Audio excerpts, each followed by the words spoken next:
All right, so if you can't tell by my voice, I am sick. My kids always are the ones to manage to do that successfully. So I'm just out of breath a lot right now.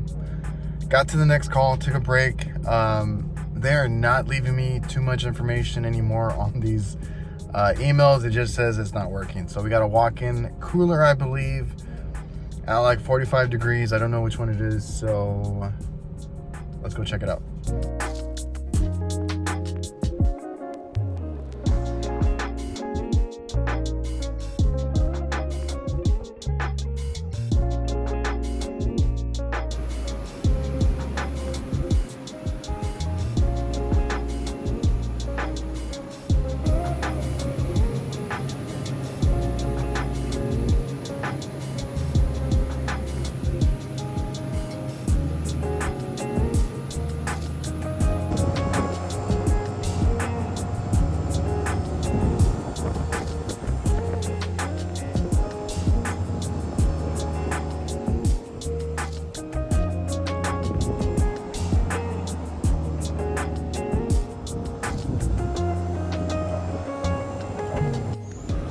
Ooh, it is hot.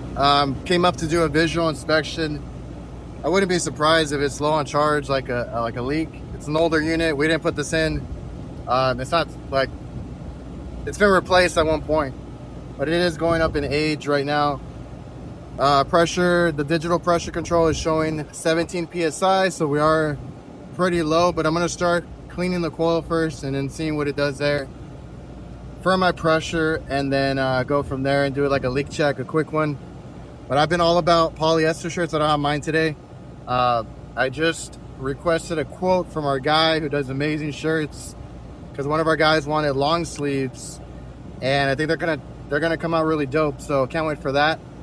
Those would be good for the days that we're out, like on change outs or installs, you know, stuff like that. So let's go back down real quick.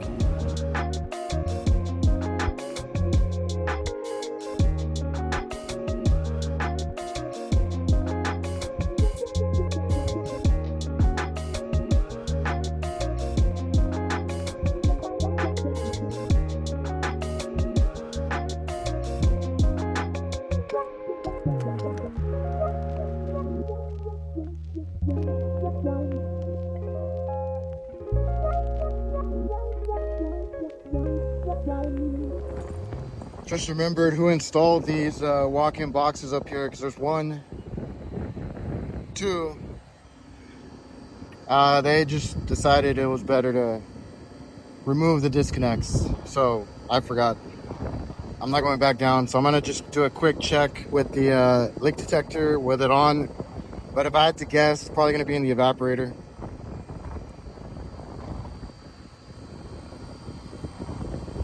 Okay, I'll be honest, I was doing it real nonchalantly, and as I walked off, I heard a big beep, and I can see it. There looks like a stain right there.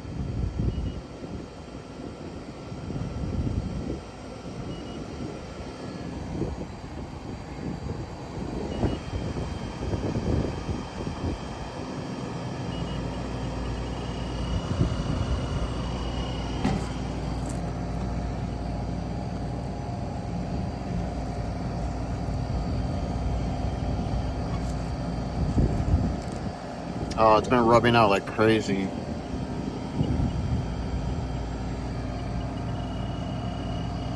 I have to get some bubbles to see it. I can't see it. So yeah, we got a leak right there where it rubs out. It's on the liquid side.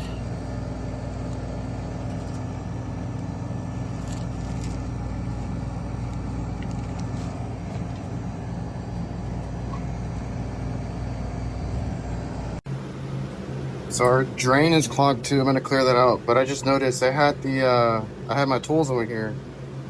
I didn't realize I had broken the drain as well, so it's been dripping down in the corner. All right, we're back at this one. We're going to assess the situation here. Oh fuck, I forgot. There's a disconnect.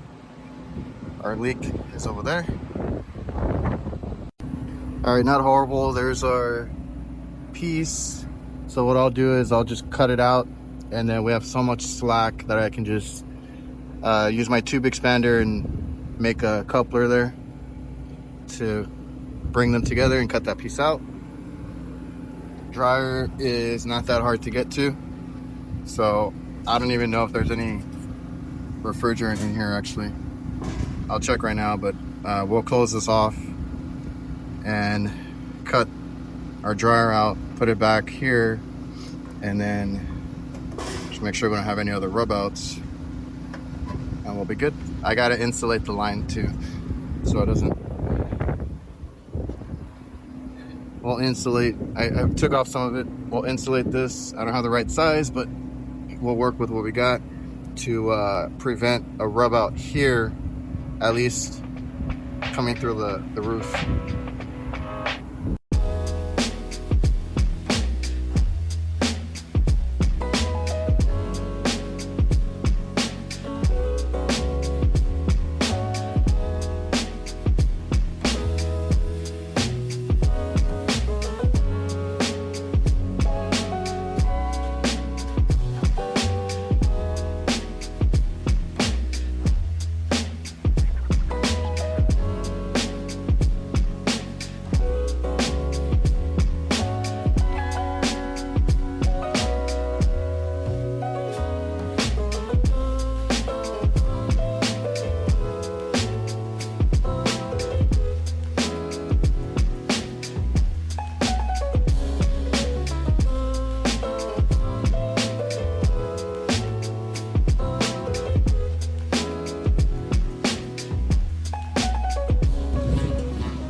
All right, we got nitrogen flowing from the bottom. Got the evaporator. All right.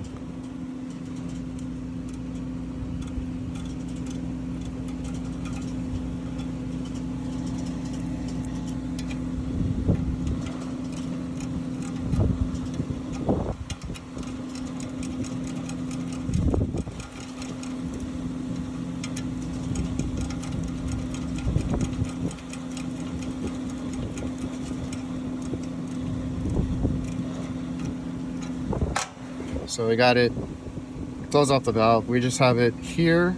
So I'll do that first. Put this in. And then I gotta figure out, so I just made my life worse right here. Try to take this off. I should have known it was all rusted, and this is busted too, so I don't think I have any of these.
All right, that's what that looks like. Got it. Nice.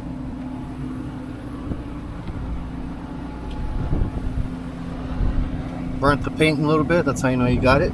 And we got our dryer in. Now we just got to vacuum and charge.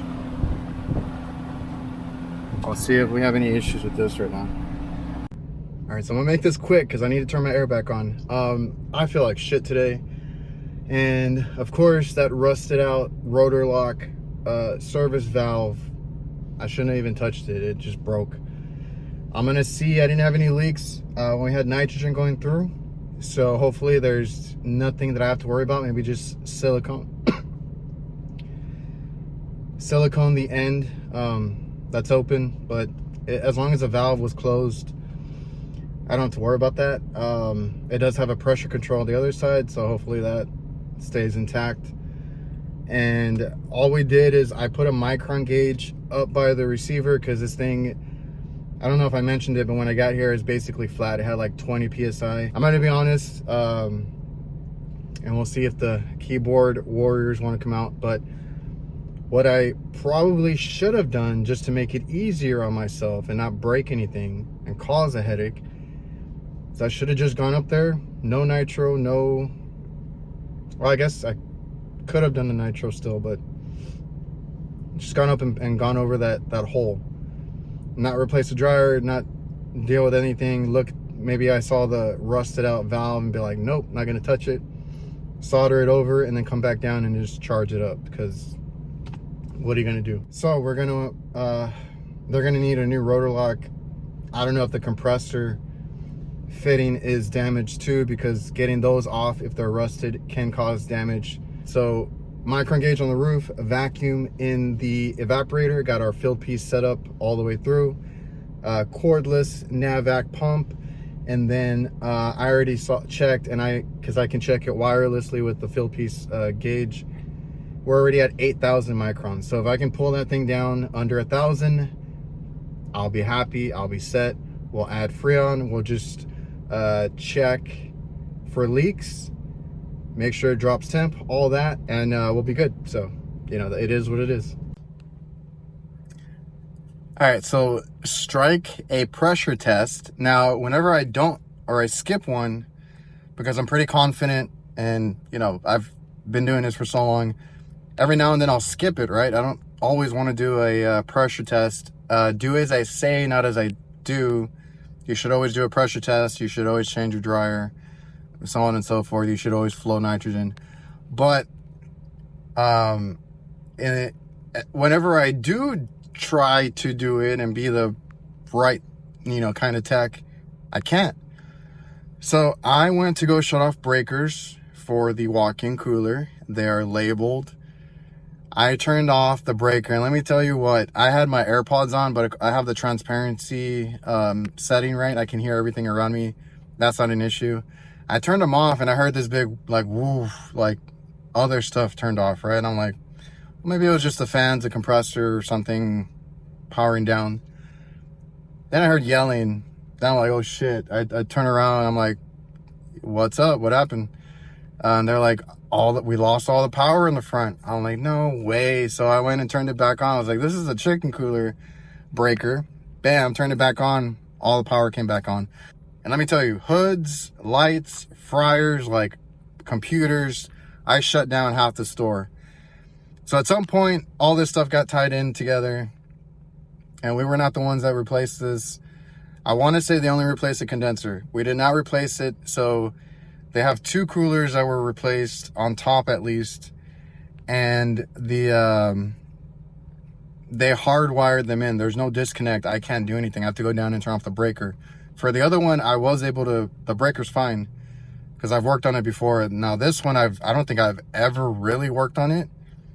I can't shut it off. I can't find a breaker for it. And, you know, to be here another couple hours when I'm getting calls left and right to figure out the breaker situation, and then to try to do a pressure test.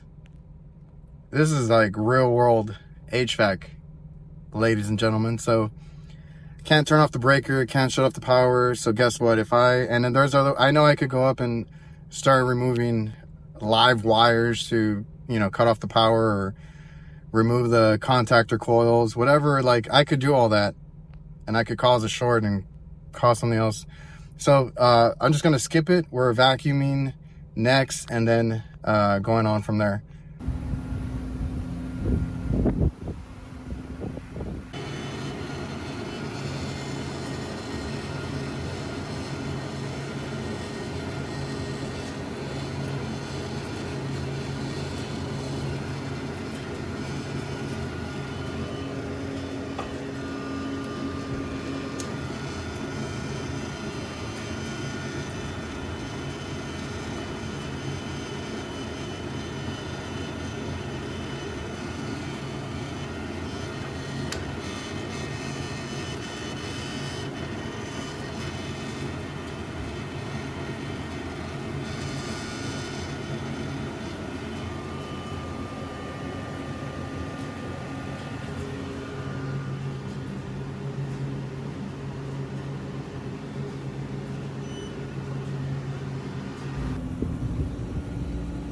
Look at that shit. And then this crack too.